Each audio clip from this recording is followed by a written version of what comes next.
Before the story begins, take a moment to like, comment, and subscribe, because what you're about to hear will remind you of something the world often forgets. Real miracles don't always appear in white coats or luxury boardrooms. Sometimes, they arrive barefoot, hungry, and unseen. Imagine this.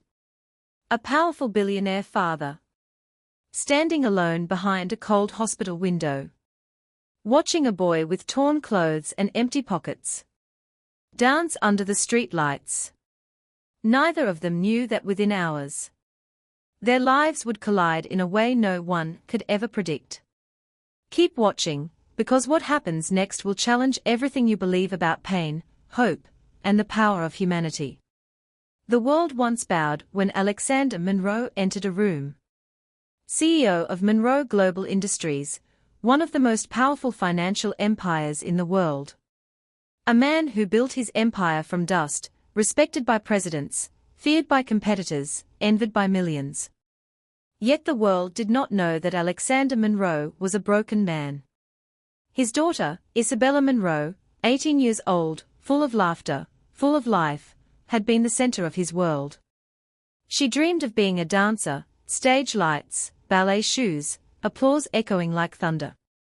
Every morning she trained, every afternoon she practiced, every night she rehearsed. She lived for movement, for expression, for art.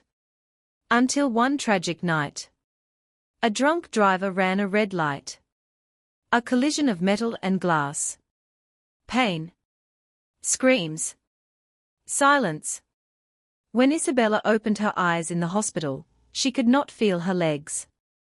The surgeon's words were soft, but sharp enough to slice the heart. She may never walk again. From that day, their world changed. The bright girl, who once woke up dancing, now spent her days staring blankly at white hospital ceilings. She refused therapy. She refused visitors. She refused to hope. She stopped speaking entirely. Not out of stubbornness, but because she believed life was over. Alexander tried everything, every therapy, every surgeon, every experimental procedure.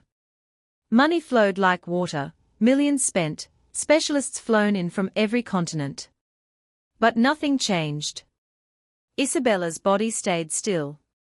Her spirit shattered. And Alexander, the man the world called unstoppable, fell to his knees every night, praying silently in the dark hospital chapel where no one could see him. He would trade every dollar he had, just to hear his daughter laugh again. But nothing was working. One cold night, long past visiting hours, Alexander stood alone on the 10th floor of the hospital, staring out the window. The city lights below flickered like restless stars. Ambulance sirens wailed in the distance. A thin fog curled along the pavement. Then, movement caught his eye. Down in the courtyard, near a dim street lamp, a boy, thin, barefoot, clothes torn and dirty, was dancing.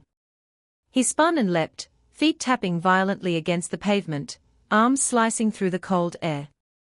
There was no music except distant traffic and the wind, no audience except the passing strangers who barely looked at him. A small metal cup sat on the ground in front of him, holding only a few coins.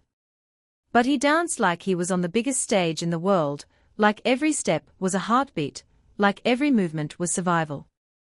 His face showed pain, but also something wild and defiant, joy. Real joy.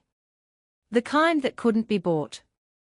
Alexander froze, breath stuck in his throat. There was something familiar about that fire, something he hadn't seen since the accident.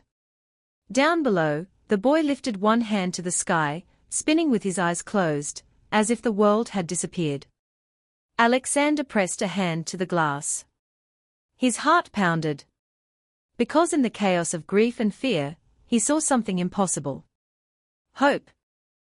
The next morning, tension rippled through the hospital corridors like electricity. Nurses leaned toward one another, whispering behind gloved hands. Visitors paused in their tracks. Wheelchairs and stretchers slowed as everyone watched security rush forward. 2 guards escorted a thin, trembling homeless teenager between them. His clothes, soaked from the previous night's storm, clung to his shivering body. His ribs pressed sharply against the fabric, his shoulders slumped in defeat. His hair was matted, his skin pale from exhaustion, and his eyes flicked wildly between unfamiliar faces like a frightened animal searching for escape. His hands shook uncontrollably, fingers curled tight, as if ready to protect himself from a blow. Patients gaped from behind curtains. A doctor muttered something under his breath, and turned away, as if the boy carried disease. "What did he do?" a woman hissed, clutching her purse tighter. "Stealing, probably," another spat with disgust.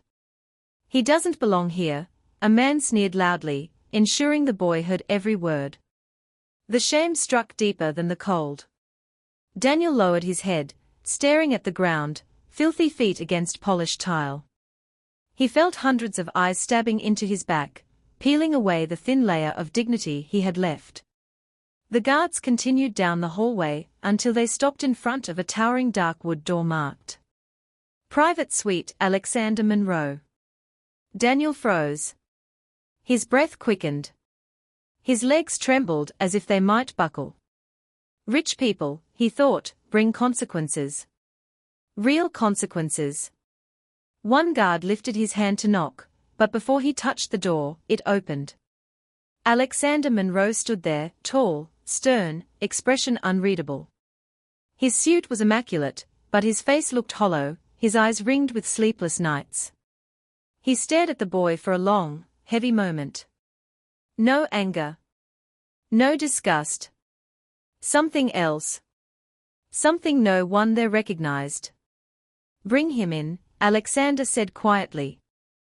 The guards exchanged uncertain glances, expecting a confrontation, but Alexander's tone allowed no debate. They stepped aside.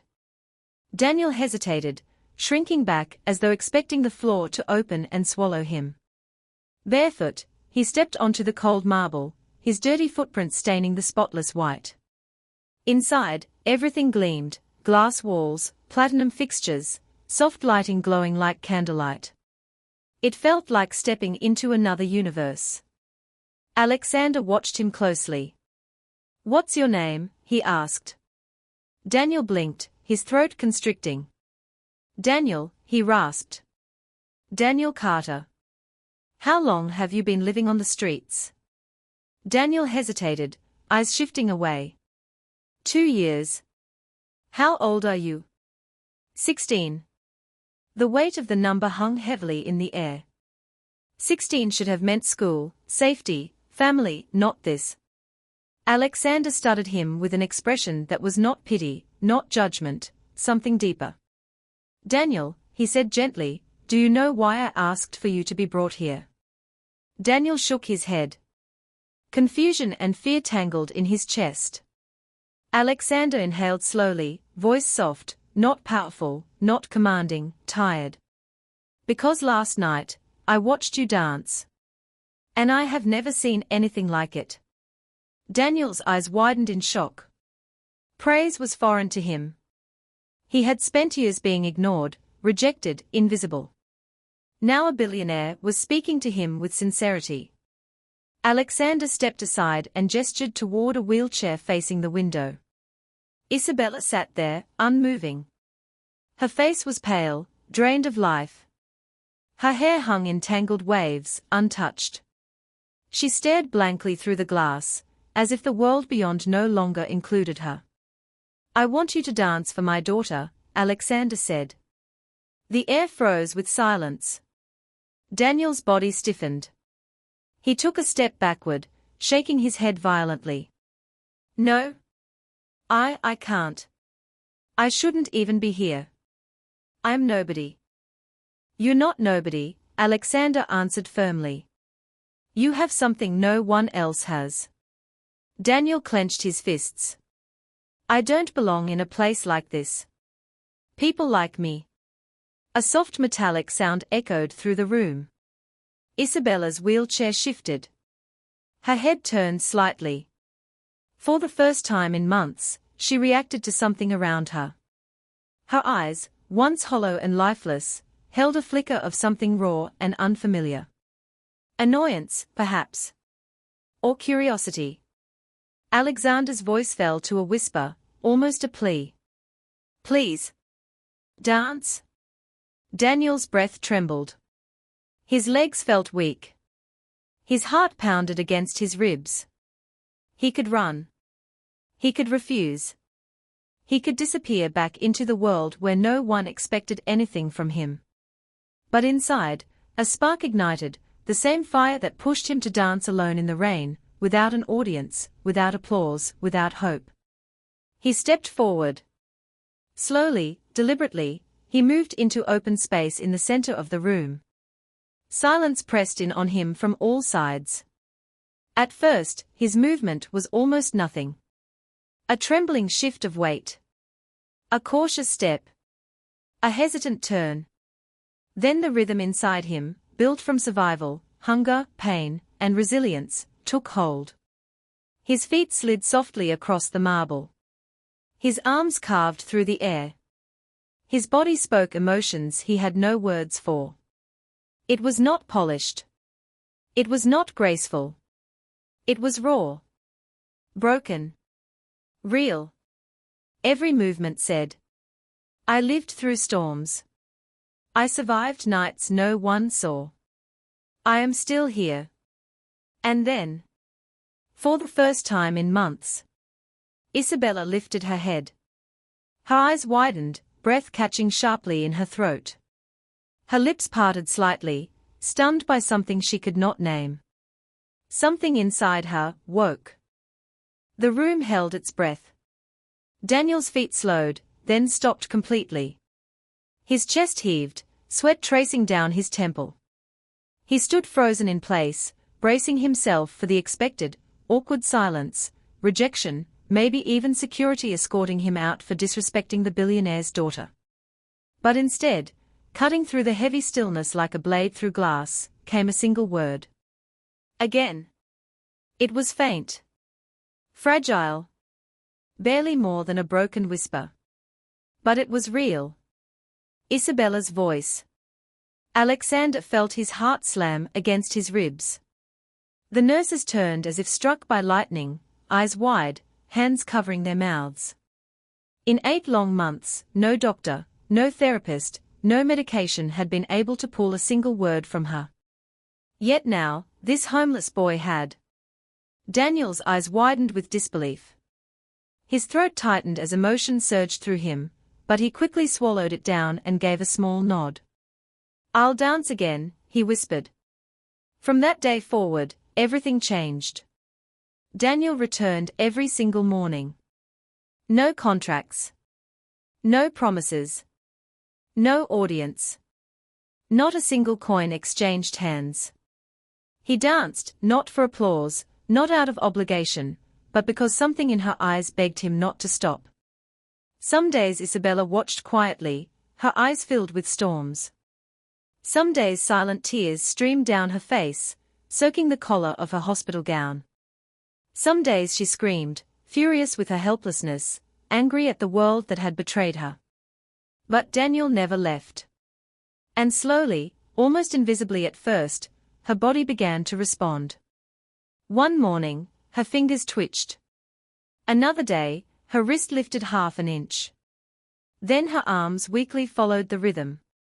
Doctors labeled it emotional stimulus response. Therapists whispered the word miracle.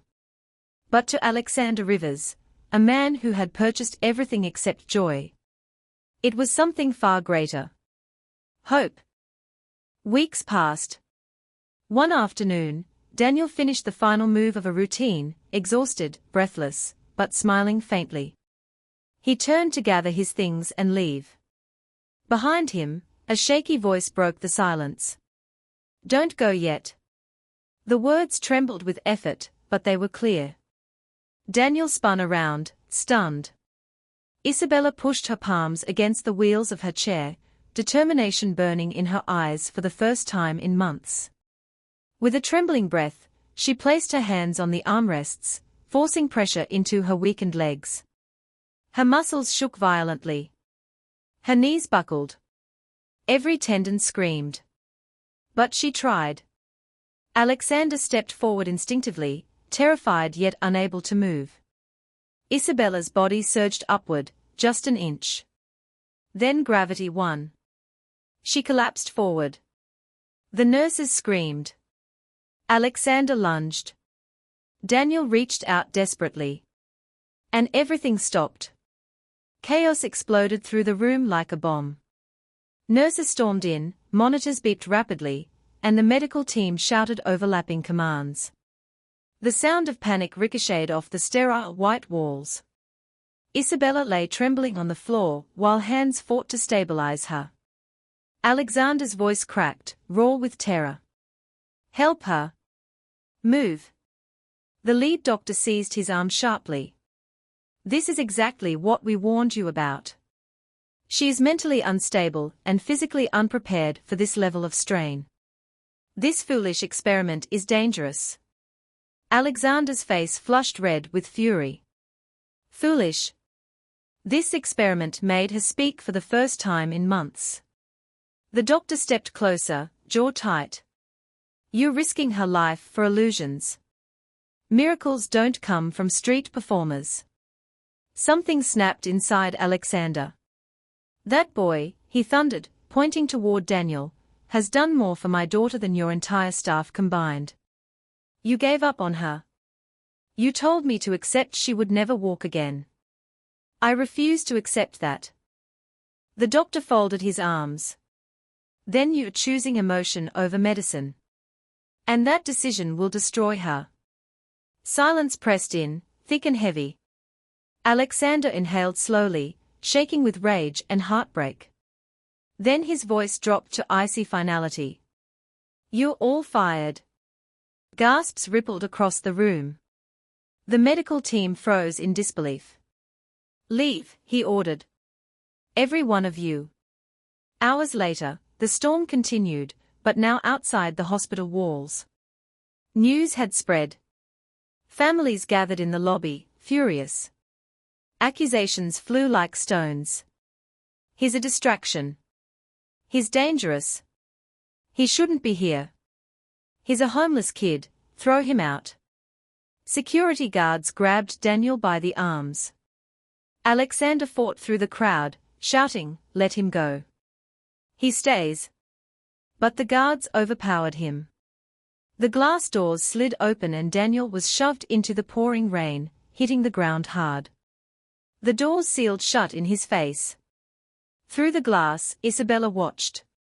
Her trembling hands pressed to the barrier. Tears flooding down her cheeks. She mouthed something no one could hear. "Don't leave." But Daniel disappeared into the storm. That night, the hospital became silent again. Isabella stopped speaking. Stopped trying. Her eyes turned hollow, empty, like light snuffed out. Therapy halted entirely. Machines hummed in a room without hope. Alexander stood alone in the dimly lit hallway, staring at the wall until his vision blurred. For the first time in years, the billionaire felt powerless, stripped bare of titles, money, and pride. And he understood the truth with crushing clarity. He had trusted wealth more than humanity. He had protected reputation instead of heart. And in doing so, he had failed the only person who mattered. Thunder split the sky. Rain hammered the pavement like fists against steel. Alexander sprinted outside, his clothes drenched within seconds. He searched alleys, sidewalks, gutters, calling Daniel's name until his voice broke. Hours passed. Finally, behind the hospital dumpster, he saw a small shivering shape. Daniel sat curled against the wet concrete, arms wrapped tightly around his knees, rain dripping from his hair. He wasn't angry. He wasn't defensive. He was crying silently, believing he had ruined everything. Alexander froze, breath shaking, unable to speak. What words could possibly fix what had been broken? Alexander knelt beside him, rain soaking through his suit. "I'm sorry," he said, voice cracking. "I pushed you away when you were the only thing holding us up. Please, come back. Not to perform. Not to dance for us, but to be part of us. Daniel stared at him, speechless, rain mixing with tears. Please, Alexander whispered. My daughter needs you. I need you. Come home. Daniel nodded slowly. The next morning, the hospital hallways filled with whispers as Daniel returned. Nurses gasped. Patients peeked through curtains. A quiet electricity filled the air. He walked into Isabella's room. Her face lifted for the first time in days. No music. No crowd.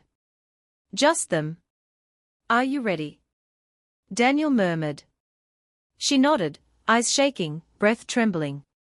He held out his hand. She placed hers on top. He stepped backward slowly, guiding her movement, not pulling, not forcing. Her legs shook violently. Her body trembled. 1 second. 3 seconds. 10 seconds. And then she stood. The room exploded with gasps. Nurses covered their mouths. Alexander broke down sobbing, hands shaking uncontrollably. Daniel stepped back another inch. Come to me, he whispered. She lifted her foot.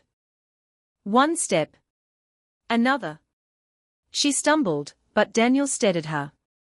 And then she walked into her father's arms. Tears, screams, applause, hope reborn. Alexander hugged both of them. You saved my daughter, he whispered. No, Daniel said. She saved herself. I just reminded her she wasn't alone. From that day forward, Alexander adopted Daniel, giving him a home, a family, and a future brighter than he ever dreamed. Standing on the hospital balcony overlooking the city below, Isabella whispered words that would change everything. You helped me walk.